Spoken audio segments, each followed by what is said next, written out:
The myth on down payment. Down payment has to be 20%. Yay or nay?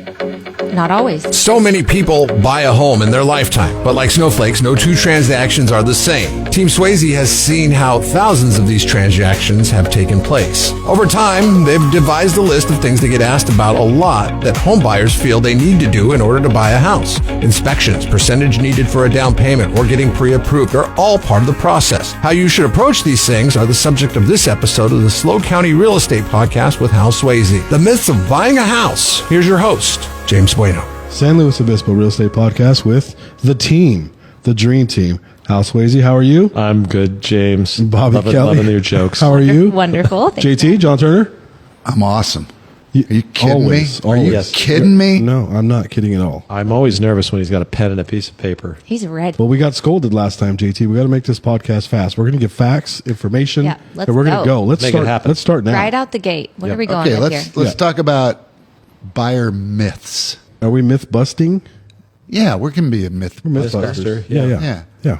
I like those glasses. They make you look Okay, very here we go. sophisticated. Keep Sorry. keep us rolling. Yeah, Very okay. studious. Run it. If you're a buyer, you should just take a passive role and wait till you drive by something that you like and then just be passive about this whole thing. If you're a buyer, an active buyer, ready to purchase, that's not a quick way to get you the house that you're looking for. So you definitely want to participate right out the gate. Keep your eyes open, still be talking to people. Obviously, you guys are so connected, you're going to have all sorts of info for them and leads on houses coming up soon, but it does not hurt to be out there and looking for yourself. Online, but not all houses are online, right?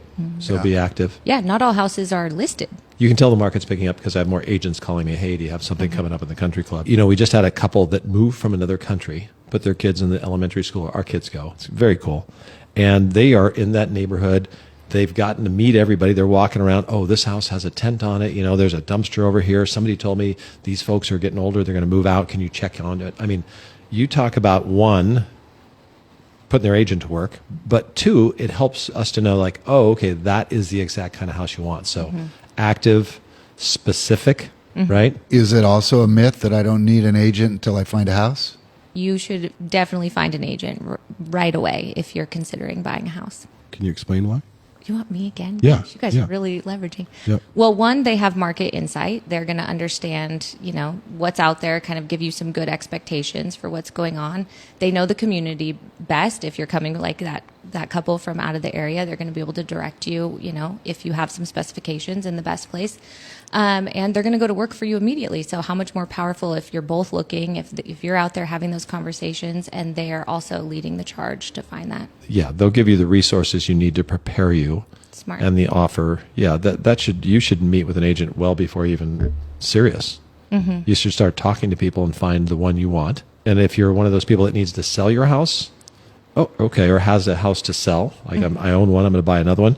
Boy, the conversation with a lender or whatever, do we have the resources? Some people know, some people don't. But a lot of people, since they're staying in their houses longer, don't really know what their home is worth. Can they buy without selling? What's involved today? So that'd be another great reason to meet with someone because you want to know what your home is worth. And can I buy first without having to sell, even though I'm going to? Yeah.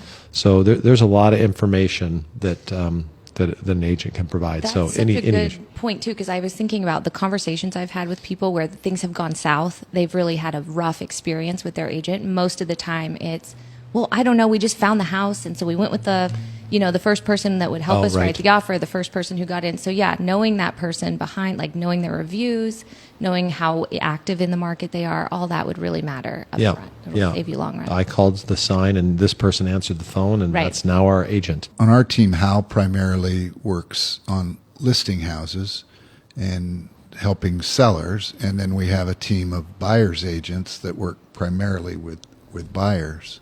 The myth of waiting to contact the agent that we've just talked about is just that. It's a myth, and I'll add to that one of the reasons more buyers choose to work with Team Sweasey is because of Hal's listing activity, which gives them access to houses before they hit the market. And I know just this week, you took a listing at 5 o'clock in the afternoon. We knew we had a buyer already that had been looking for weeks, and that house was in escrow by noon the next day. Wow. If you're waiting for that house to come on the market, you never saw it because it never hit. Team Sweasey, the buyer's agents have the ability to get you information just as if you are a real estate agent, meaning you'll be notified of a new listing coming on the market in the same time frame that the agent's notified. So if you are really wanting to find a house, you're going to have to be ready to go when that house hits the market, right? And I think too, it's if you have a good agent that knows the market, we have a lot of times that people go, okay, I love this neighborhood or that neighborhood. Oh, you know what? I was talking to the Andersons and they are thinking of selling. Oh, maybe I'll give them a call. And they've expressed before, like, yeah, we'd sell it for this price. We don't want to put it on the market. So it gives the opportunity to just bring additional options to people because not everybody wants to have their home on the market. Plus, the skill set between helping a buyer and helping a seller is vastly different, right? Like the agents on our buyer team write better offers than I do. They are better at that. In practice. That's what they do. Yeah. Probably should be two different designations or jobs, honestly. We kind of touched on this, and the next myth is I'll find a lender after I find a house. Terrible idea. Tell me why. Well, one, you don't actually, we all think we know our financial situation. We think, I have people say that all the time, like, oh, I think I could get this or I think I could get that as a loan. But one, we really don't know. We don't know what products are out there. Even as agents, we're getting educated all the time by lenders in our industry of things that they have going on. I talk with my hands way too much for podcasts. Sorry, guys. I think it's great. So, yes, I think get your information before so you know what you're shopping for. Yeah. Got to do it. I mean, unless you have cash in the bank, but many buyers get a loan. Yeah.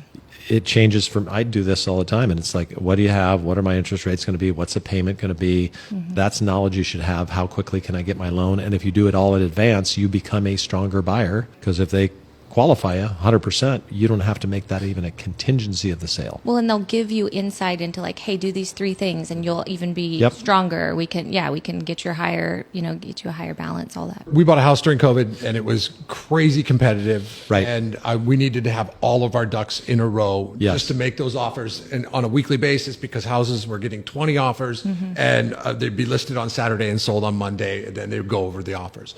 And our lender said, okay, these are the 3 things you did and gave me dollar amounts. I mean, to the point of like, okay, this is what, get this down to this number, get this down to this number, get this down to this number, and then we could qualify you for this much. Right. It was hugely helpful. A financial advisor in a time that we needed a financial advisor the most in order to get the house that we wanted to get. Right. So it's very important. Yeah. And I do believe this is a recent phenomenon. The last house I think I bought was in 2017. And I never have bought a house where I went to find a loan until after I was in escrow. Yeah. But today, if you try to do it the way we used to do it, you're going to lose. You're going to lose that. Right? So that's a change for the people that are age challenged, like some of my friends.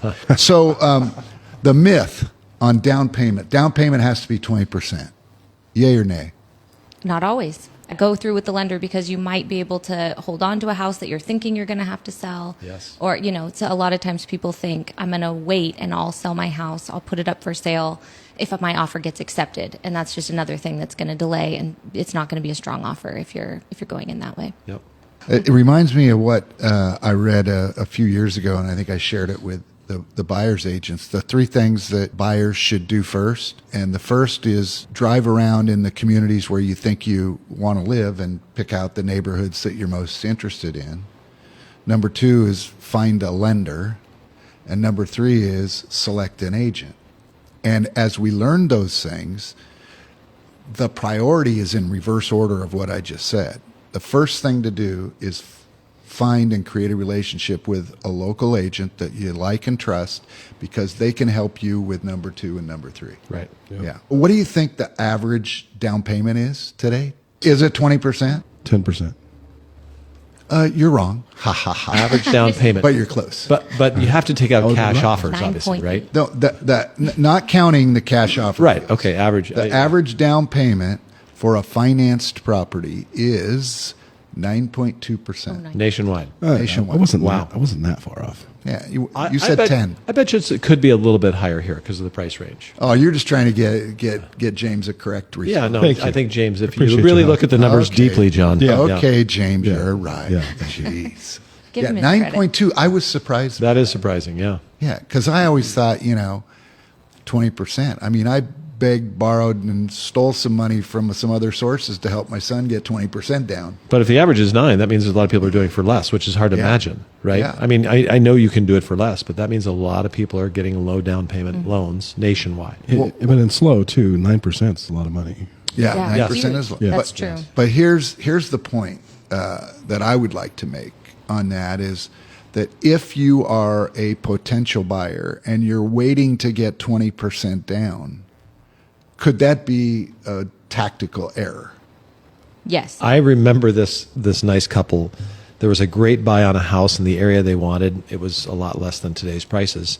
And they go, well, we're going to wait till we have 20% down. I go, well, you can do that. But if the house goes up, and they have been going up, and it goes up 10% in a year, which it had, you're now at 275. You're going to be chasing that till you get there. So they put 10% down, bought the house, and they sold it a few years later for like 3 or 4 or 5 times their down payment. Securing the house is the big deal. Yeah, if you can do it, do it. Buy the darn house. Right. I mean, we hear this every day. I'm going to wait for interest rates to go down and prices to go down, and then I'm going to buy. Yeah. And is that a good strategy? No. Has it ever been? That's a good not even a strategy. Yeah. That's yeah. It's- That's hoping. Yeah, it's kind of an excuse. You know, it can't. Yeah. Yeah. The sooner you get into a house, the better.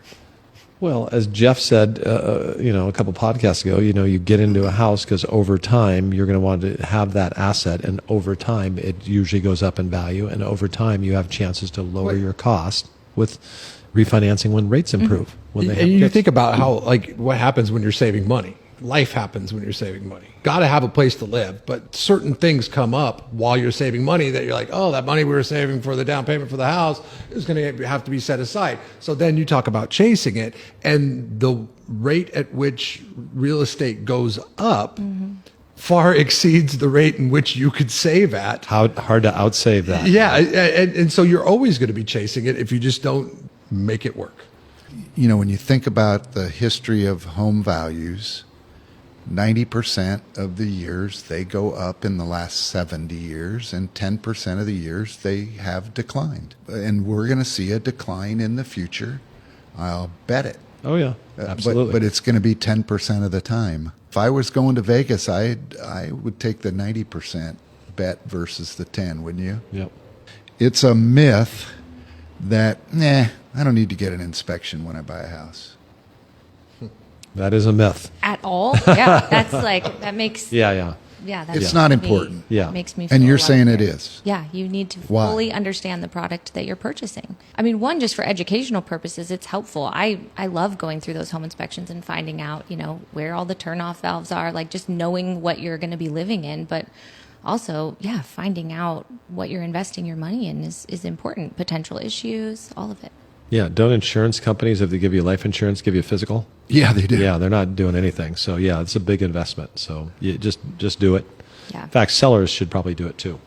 And the contractor next door is not necessarily the go-to guy for a home Yes, inspection. that's Please right. use a real home inspector. So there are professional home inspectors, not just There somebody are. who's got a hammer and Yes. a saw. Contract- And, yeah, even a licensed contractor. It's not like these guys have their full checklist, they're certified, and they're going to check every box, and their job is to find everything possible wrong with the house. Buyers get the information and then get context.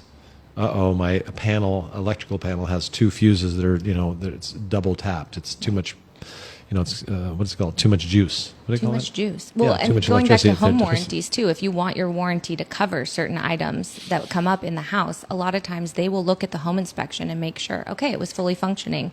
Yes. Now we'll cover that. So it all goes hand in hand. Yep. I just stretched and stretched and stretched to get the down payment together to buy this house. I don't have the money now to make a big repair, do I? After I closed escrow and moved in. Yeah. So it's probably in my best interest to do everything I can to make sure that I'm not going to be put in that situation. Yep. I know I can't protect myself 100%, but I can do as Yeah. best I can. Yep. Okay, I'm out of myths, and I'm ready to buy now. I feel like the truth will set us free now. Yeah, I'm ready Let's to buy. set those Let's buyers go. free. Yeah, you're a Mythbuster. I'm a Official. The Mythbuster. Mythbuster. Yeah, Yeah. I'm ready to buy. Let's go. You're famous. Yeah. Okay. Anybody else have anything to share? I just on our want myths? one more. Now that we've busted all those my myths, God. we Do just it. autograph my Yeah. Thank you. Let me sign that for you. 31,000. Mythbuster JT. Yeah. He's the real deal. JT. Now I got 2 I can sell. You're the- Yeah, now you do. So they're up for bid. If anybody wants to bid on JT's autograph. Hey, Yeah. Can I tell you a quick We're- autograph story, and then Yeah. we'll sign off? Yeah. There's another one? I found the starting the sheet from the Bing Crosby Pro-Am in Monterey, 1966, and I have 2 autographs on the thing. And remember, it's a Pro-Am, so I had Arnold Palmer, Wow. and then even though I'm not a Dodger fan, Sandy Koufax. Wow. I wonder what that's worth today, huh? That's Yeah. a pretty cool autograph. That is a cool autograph. You've got a, I'm done. You've got a helmet with a Team Swayze. Oh, I do. autographs I on do. there. I got a baseball batting glove. helmet. super yeah. valuable. Batting Yeah. helmet. Yeah. It's in my office. Yeah. Yeah. Fully autographed. What's the most valuable autograph you have, Hal? Do you have one? I don't really. I That don't was just follow JT. There him. it is. Yeah. Oh, except for He this teed you one. up. He Yeah. teed Yeah. you So up. you picked that up. Yeah, this is going to be like Bitcoin here. This is going to have long-term value. Okay, let's get out of here. On that note, More like Bye. Bitcoin. Bitcoin, yeah, Dogecoin. All right, y'all. Thank you. Great podcast. Thanks, guys. We'll talk to everybody next week. See y'all. Thank you for listening to the Hal Sweasey podcast. Be sure to subscribe and rate this podcast. Check for it in your feed for the latest information on the San Luis Obispo County market. The Slow County Real Estate with Hal Sweasey podcast is available wherever you get your podcast and on halsweasey.com, where you can find current listings and other real estate tips. halsweasey.com, that's HALSWEASEY.com. I am James Bueno, Director of Marketing for the Hal Sweasey Group. If you're looking for anything real estate, give us a call, 805-781-3750. San Luis Obispo Real Estate Podcast with Hal Sweasey is also on YouTube. Now you can see people talk about real estate in one of California's hottest markets. Get the latest episode on the podcast page at teamswayze.com or subscribe to Hal Sweasey on YouTube. Hal Sweasey is a licensed California real estate broker. DRE number 01111-911. The Slow County Real Estate with Hal Sweasey podcast is a production of AGM Podcasts. Subscribe wherever you get your podcasts.